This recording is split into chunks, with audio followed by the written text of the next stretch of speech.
So the other day I went to a Added Arts warehouse battle and my wife came with me. This is the first time my wife ever went to an actual Nerf war and I didn't know what to give her. So fortunately I had this. This is a blaster from Impact 498 called the Lightning Bug. And this thing is so easy to use. I was like, you know what, this is a great thing just to pass over. And sure enough, she had a blast with this thing. Oh, it's such a good blaster. Unfortunately, I don't have war footage of it, but today we're gonna take a look at its performance, get some chronograph readings, and just see how good the Lightning Bug is from Impact 498.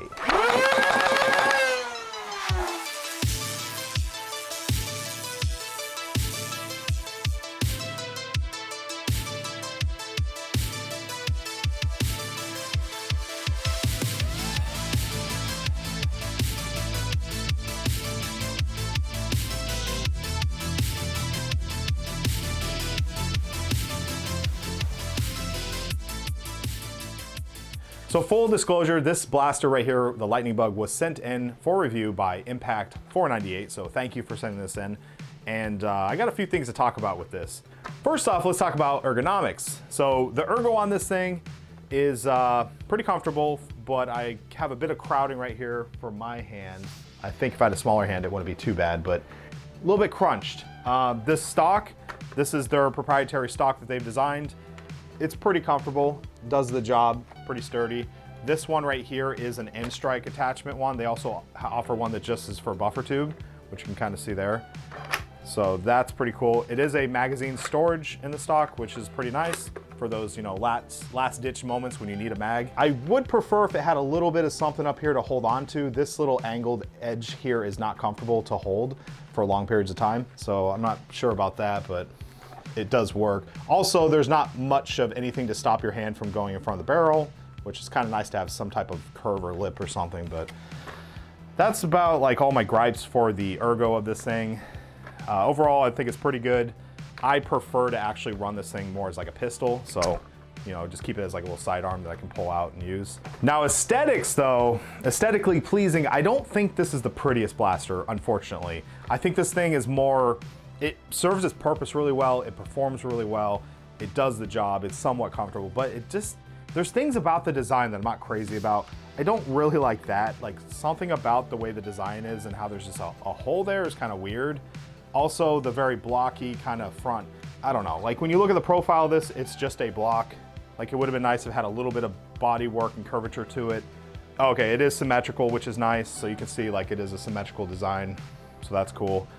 But as far as aesthetics go, like it's just kind of like mediocre. It's not like screaming amazing good, but at the same time, it's not horrible. So let's run down the print quality and just the overall build of this blaster. This is printed in PETG. So if you're in a hot climate and you have a tendency to accidentally leave your blaster in the car or on a hot, you know, sidewalk or whatnot, PETG is going to survive.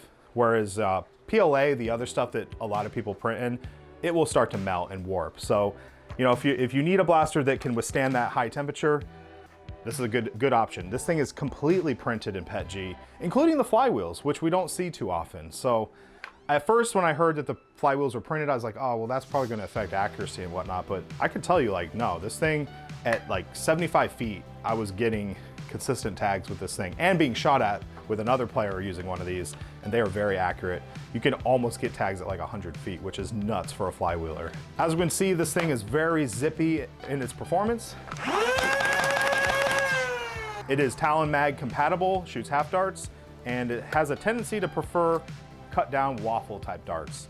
They seem to be the best performing in this blaster. That also leads me to this cutting jig that was also provided with this package. So thank you for sending this in. This thing has been great for cutting a bunch of darts at once. And if you'd like to pick up one of these, go ahead and use a link in the description.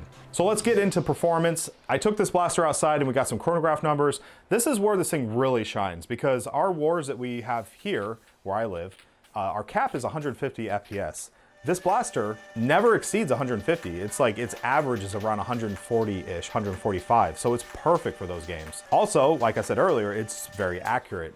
So as we can see here, I took it outside and we did some accuracy checks. This is just at 30 feet, but it's a very accurate blaster. So in conclusion, would I recommend this blaster? Some things that I really like about it are how accurate it is, the FPS of it, the very much flanged magwell, which you can just kind of shove talons in there and like it just like fits perfectly, which is really nice. The magwell can't drop, it's too tight, which some people don't like that. I'm fine with it. I'm fine with grabbing my mag and throwing it in the dump pouch. Having a stock that can hold a magazine is pretty cool. Like, you know, just kind of gives it a little extra bonus. Me personally, I've never really used them too much. Like I always forget they're there, especially when it's a smaller magazine like this, you know, and then when it's a larger one, it has a tendency of just kind of getting in the way of my gear. So like this, it just kind of messes around with me. So I don't really like these too much. I do think it's cool that he's provided this. And if I were to run it, it would be with the smaller magazine that maybe if I'm completely out of ammo and I'm like, oh no, oh yeah, there's this, and I could use it and it'd be cool. So I don't know, I think it's a pretty cool design. But in the end, I want to thank Impact 498 for sending this in. If you would like to pick one of these up today, go ahead and check out the link in the description.